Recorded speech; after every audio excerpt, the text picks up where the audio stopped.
Did Ryan Reynolds just blow up Blake Lively's entire legal case with a single story? Because what he said about her at a time like this has the internet spiraling. Fans are confused, critics are livid, and now? He's being blamed for dragging Taylor Swift back into a scandal she desperately wants to escape. And it all started with one bizarre story involving Bill Murray, a red carpet, and 3 words Ryan never should have said to Blake. But that wasn't even the shocking part.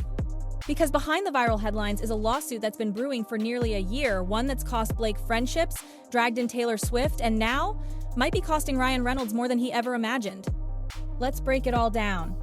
Ryan Reynolds has always had a sharp sense of humor. But sometimes, that wit lands him in hot water, and this time, it might have made Blake Lively's situation way worse. In a recent interview promoting his John Candy documentary, Ryan casually shared a story meant to be lighthearted. He was trying to get actor Bill Murray to join the project. After leaving over 40 unanswered messages, Murray finally called him back, right as he and Blake were walking into a formal event.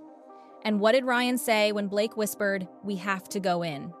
He turned to her and yelled, "F you." That's right. He admitted on record that he shouted that at Blake Lively.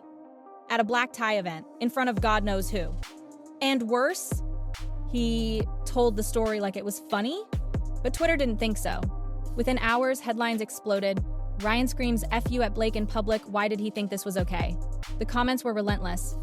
Disrespectful, insensitive, what kind of husband says that and brags about it? But the bigger question was, why would he tell that story now when rumors about his marriage are already catching fire?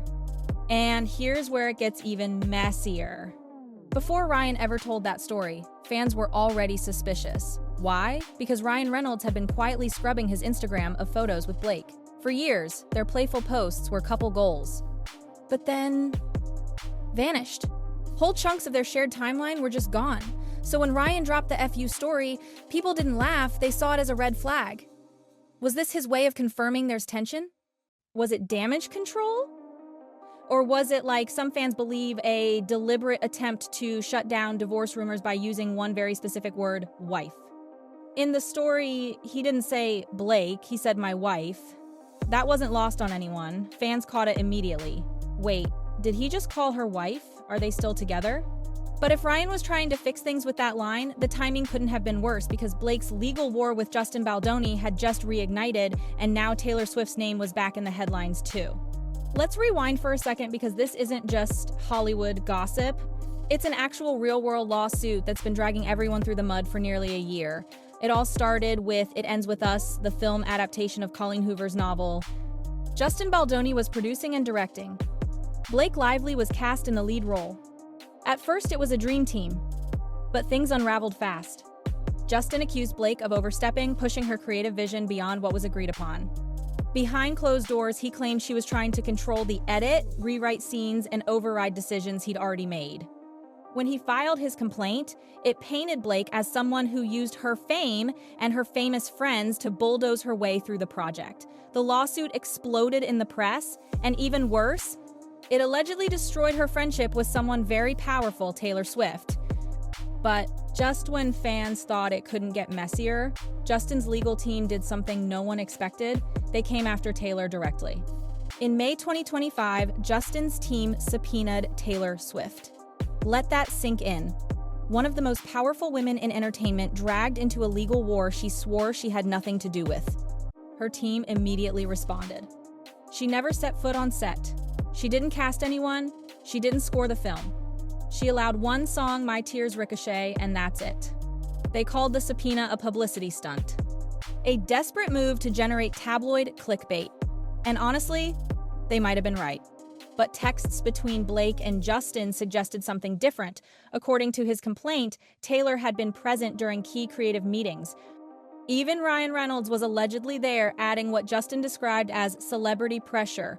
Was Blake using her star-studded circle to influence the direction of the film? That's what Justin claimed. But no one expected what happened next. Last month, the story turned downright surreal.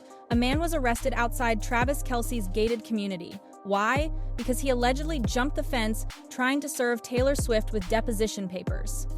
The man, later identified as Justin Lee Pfizer, a former cop turned private investigator, was working for Justin's legal team. Or at least that's what initial reports claimed.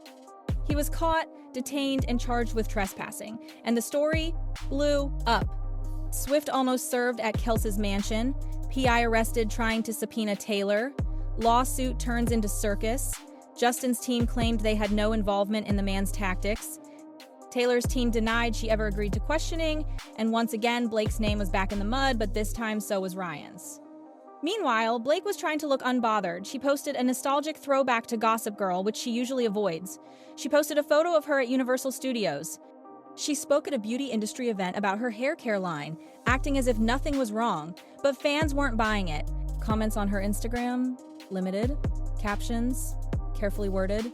No mention of Taylor, no mention of the lawsuit, no mention of anything personal. To some, it looked like classic PR strategy.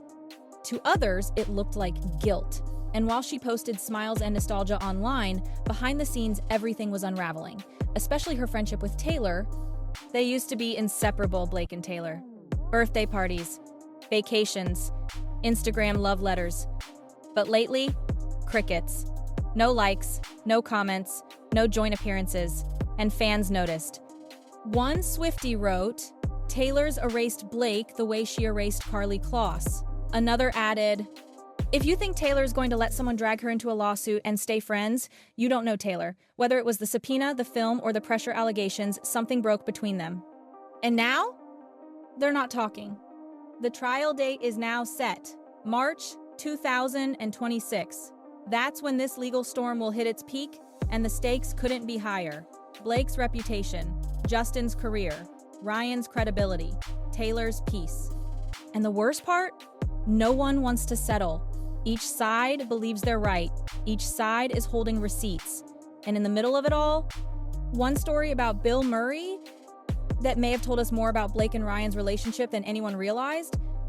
This wasn't just a lawsuit. It became a firestorm fueled by Instagram edits, celebrity subpoenas, and one misjudged joke from Ryan Reynolds. Was Ryan trying to fix his image or distract us from something deeper? Was Taylor just caught in the crossfire, or was there more going on behind closed doors? And most of all, can anyone walk away from this clean? Because in Hollywood, no one ever stays innocent for long. Let me know what you think in the comments.